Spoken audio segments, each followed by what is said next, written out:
I was dreaming of bigger things and wanna leave my old life behind. Thunder. You're listening to the Create What You Speak podcast. My intention is to change the lives of 1 million women, one podcast at a time. Now let's get started. Thunder, feel the thunder. My name is Sloan Fremont, and today I'm going to talk to you about intuitive eating. No one can say he's lived until he's loved. Well, go out and love someone. If I do, have you told her? No, you know me, I'm too shy. Here, I could cable her. Why not semaphore? Arthur, you've got to declare yourself openly. Otherwise, you'll stay right where you are. All right, welcome to another week of the show. I'm going to start out, I got to tell you guys a story about my dance practice. This is the first week of that. I told you last week on the show that I entered a 6-week dance competition where every week we have a different style of dance. So cha-cha, salsa, this week is Latin hip hop, and we learn a 1-minute routine and then we perform in front of judges. And so each week our partners rotate, and so I got into this, like I really wanted to do this and I was excited about it, but I was also nervous because I'm, getting graded, like as an adult on dance, right? And so I got into this more for initially I was thinking I just want to do it because it would be fun. But as I'm getting into this more, I'm finding that, this is so much more than just, getting out there and doing something that I want to do, even though, I'm scared. It's like, there's so much more to it. Like the people I'm meeting, like what I'm learning about myself, like our instructor last night was talking about, when we get paired up with a partner, like you may not want to be with that person, but like the universe is bringing you that person for a reason and you should, pay attention to that. And, it's just been, I'm really glad I did it. Like I am excited about it. It's fun. It's way more than I thought it was going to be. I'm getting way more out of it. So, more to come on that. I'll try to post some videos. I know we're going to be practicing a little more, and our first competition is next week. So I'll try to post some videos, on Instagram for you to see of that. So, all right. So let's get on to this week's show. So a couple weeks ago, I was looking through Pinterest and I came across this article about intuitive eating. And I feel like I don't find a lot of new content on Pinterest because I look at one thing and then it curates like every single thing about that. And I'm like, well, I've already looked at that thing. Like I don't need to see 800 of the same like recipe or whatever, right? And so this article on intuitive eating popped up, which is new in my Pinterest feed. And so, it was called How to Follow the 3 Psycho-Spiritual Eating Guidelines to Reach Your Natural Weight by someone called Carrie Dahlgren. And I'll link to the article in the show notes, but I'm not really sure what psycho-spiritual means, and I didn't really look into that or get into that. But what attracted me to this article when I was skimming through it was the simplicity of it and what she was talking about as it relates to eating. And I liked her, not only the simplicity of it, but it's like it rang a bell for me, right? Okay, so let me get into this and tell you what I mean. So let's first talk about intuition, because the whole point of this article is intuitive eating. And so her definition in the article is intuition is a thing that one knows or considers likely from an instinctive feeling rather than conscious reasoning, right? So in other words, we know what intuition is. Like we can feel it, but sometimes it's hard to put into words. But it's really that feeling we get in our body, right? Like we intuitively know when someone is lying to us, or we intuitively know when something is right for us, just as we know when something is wrong for us, because we can feel it. It generates something in our body, like in our gut, or by a tensing up, or by the hairs raising on the back of your neck or on your arm or whatever. We can feel that, and our body's telling us something there. And so intuition is that, it's more, to me, it's more of a feeling than, an analysis or maybe it's like, even though you can't see it on the surface, like you intuitively know it, right? And so I think as humans, like we've made something as simple as eating so fucking complicated, right? Like every time you turn around, something that was once good for you is now supposedly bad for you, or something that was once bad for you is now supposedly good for you. Like right now, you're supposed to be on this keto diet, right? Like everybody should be eating keto. And by the way, you shouldn't eat gluten, even if you don't know anything about what gluten is, or have, never been tested for celiac disease. You definitely shouldn't eat gluten because they, quote, they are telling you not to. And I don't know about you, but I am like sick to death of that topic. Like, I think we've talked about that on here before, but I guess what sets me like, just completely turns me away from that or makes me like so disinterested is like, everything is portrayed as this is the one thing that's going to fix all your troubles. And if you only stick to like this rigid or this fucked up in some way, terrible, unsatisfying dietary routine, you will force and cajole and get your body to lose the weight so you have the perfect body, right? That's how you have to do it. And so I know I've bought into this over the years, and I'm sure you have too. And I've talked about that on here before, but for me, at least my view of this is the problem with all those only one way methods, or even the fact that there's so many and so different, is most of us aren't bought into it. We want to, but the things that they're saying that they, quotes, are saying that we need to do in order to get that result are things we do not want to do. And we spend a lot of time hating the process. We spend a lot of time making ourselves suffer and just generally being miserable to try to fix and contort our body into something that in some cases isn't what it's meant to be, and it will never be. But I think also like we treat our body as a machine, like it's an if this then that, right? Like some computer program that if you only do this, then you will get that. And we know that is not true. And I've used this example before, like, if chocolate cake made you fat, if you have that belief, then that would mean that everybody who ate chocolate cake is fat. And I'm sure people who eat chocolate cake who are not fat. So that's what I'm saying about like this one, it's kind of this one hit wonder of this only one way to do things. And I guess I don't know, that's where I get frustrated and I get like, just like I said, turned off. Like I'm like, that can't be the only way. And so, and within these, these one way type beliefs, we hate it. And then when we're doing something we hate, and when we're doing something like eating, especially, it's just not sustainable to hate what you eat long term. It's just not. And you know that. You've probably tried it. I've tried it. It just simply doesn't work. You break and you're like, fuck it. I'm going to eat everything that I want because I'm sick of this shit. And so as I was reading this article, what I loved about this today is it brings a totally new perspective to this. And it is so simple. This is for anybody who's struggled with this and wants a new perspective, really is what this is for today. So that's why I wanted to talk about this. So, okay. So here's what the article, and this person is a dietitian who wrote this article, and I'll link to it, like I said, in the show notes so you can read it for yourself. But here's what she gives the eating guidelines as to eat intuitively. And they're so simple. And once I tell you these, you're going to be like, well, no shit. But how many of these do you do? Because I can tell you that I probably did none of these before reading this article. Okay, so eating guidelines to eat intuitively. Number 1, eat exactly what appeals to you when you're hungry. This includes both, and I'm putting this in quotes, healthy and unhealthy food, because I don't personally think we should label anything as anything, and I'll get into that in just a minute. But so number 1, eat exactly what appeals to you when you're hungry. Number 2, stop when you're full, and this might include wasting food. And then number 3, feel what you're feeling when you're not hungry.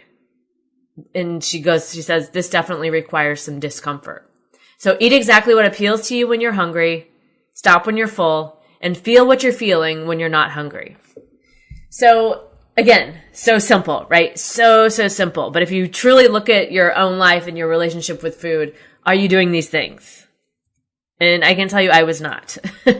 And so let's break these down and get into this a little bit more and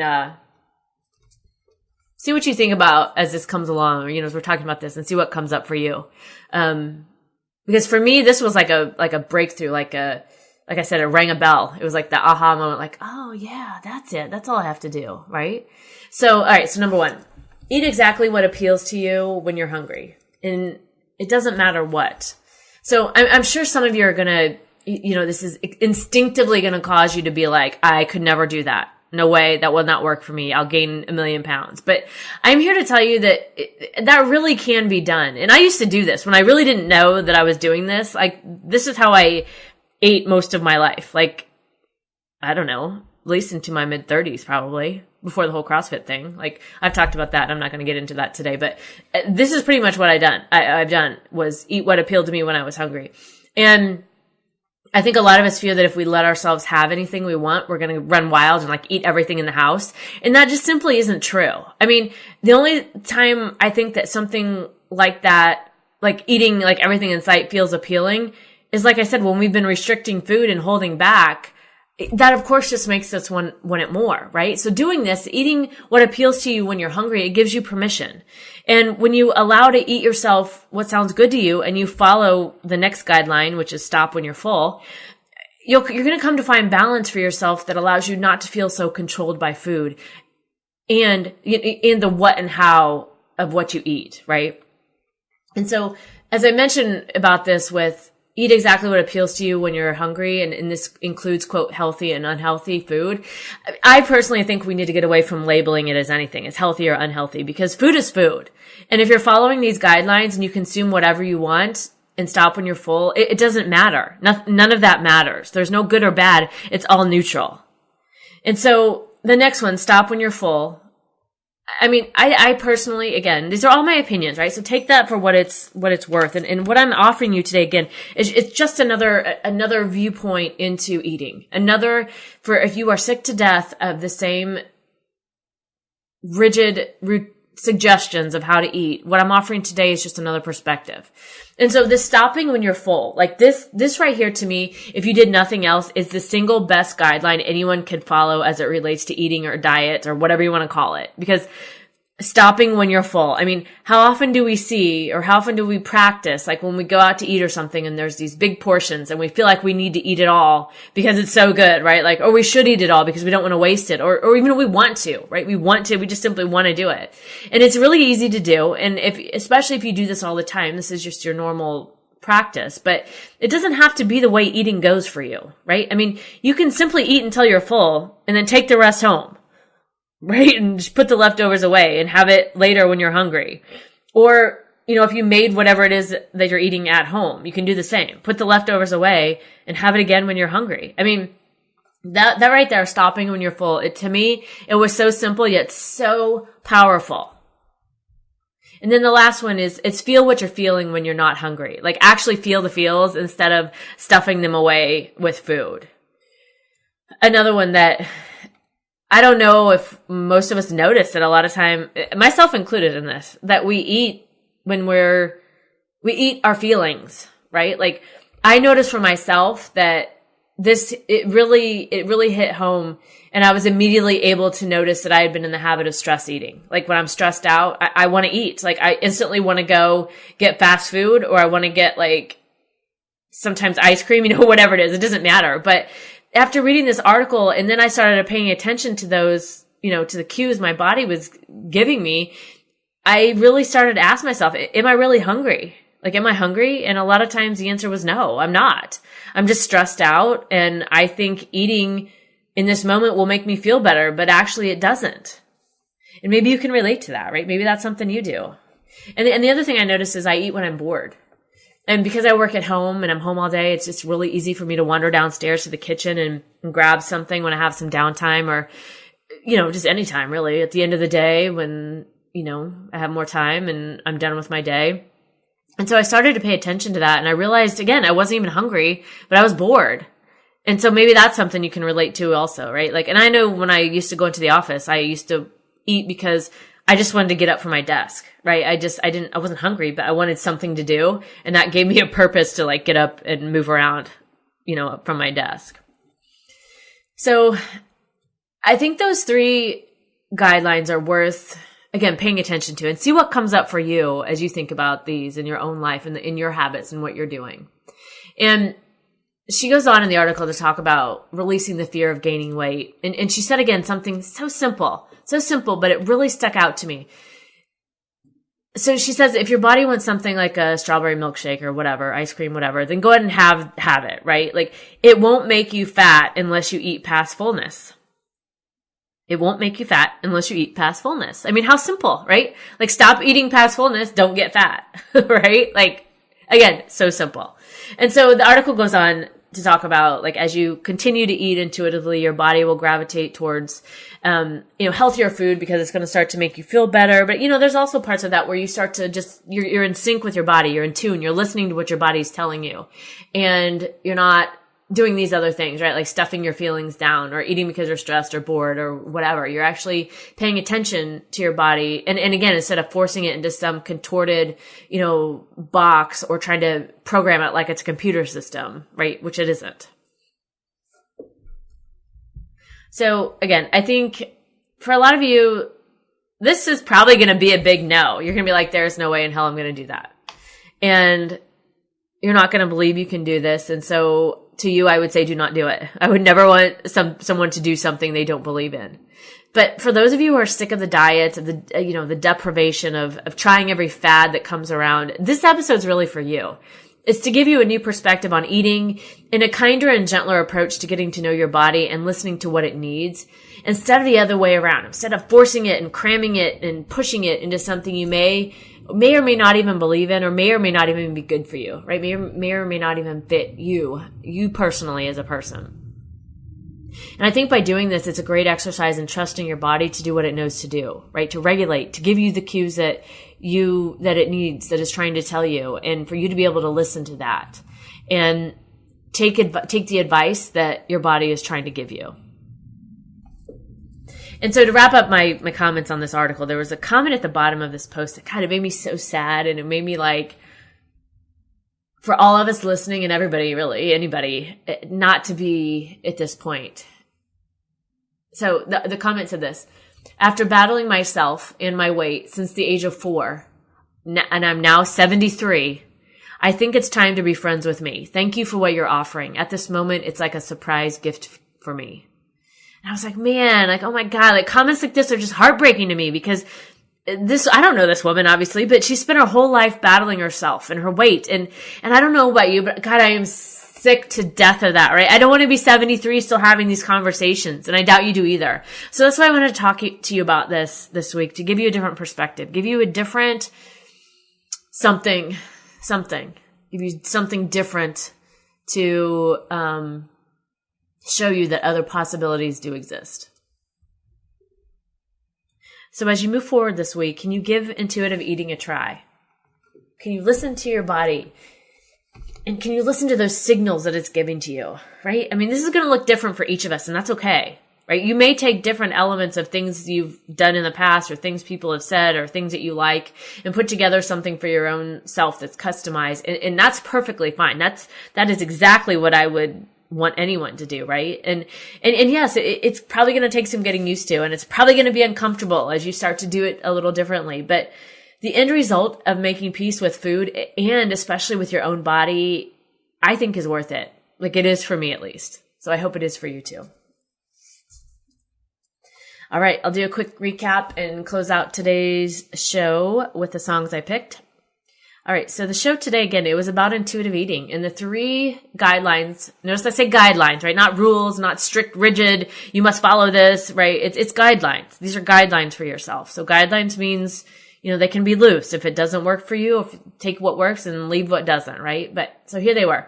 Eat exactly what appeals to you when you're hungry. And this includes, I'm just going to say this includes all food. I'm not going to put labels on it. The next one, stop when you're full. This might include wasting some food or even, packaging food up, taking it for leftovers, whatever. And the last one is feel what you're feeling when you're not hungry, right? Feel what you're feeling instead of eating them. So I encourage you to give this a try this week and see if it takes some pressure off yourself, your body, and food in general. Just give it a chance and see what happens for you. All right. That's it. I'll talk to you about the song. So really this week I chose one song, and I've not done this before, but this song, I just keep replaying it. I just love it. It's called Go Out and Love Someone by Pogo. And so it's really the story of a man working up the courage to confront the love of his life. And so go out and love someone, right? And so there's it's like this dialogue overlaid over music, which I really, really like. And so there's this part that says, no one can say he's lived till he's loved. And this isn't a conversation between the two, right? So no one can say he's lived till he's loved. Then go out and love someone. I do. Her. Have you told her? No. You know me. I'm too shy. and it says here, I could cable her. Well, on second thought, you've got to declare yourself openly. Otherwise, you'll stay right where you are. I love that. You've got to declare yourself openly. Otherwise, you'll stay right where you are. So this week, go out and love someone. All right. And that someone might be yourself, right? Go out and love someone, and it could be anyone, but most importantly, I think you should love yourself. All right, so that's it for this week on our topic of intuitive eating. I would so love your comments, your thoughts, your feedback on this. And if you have questions, let me know. I'd love to hear from you. Email me, SloaneFremont@gmail.com. My website is SloaneFremont.com. Instagram, Sloane Fremont. And if you like the podcast, tell the world. I would love to have more listeners. Abracadabra, now go forth and create what you speak.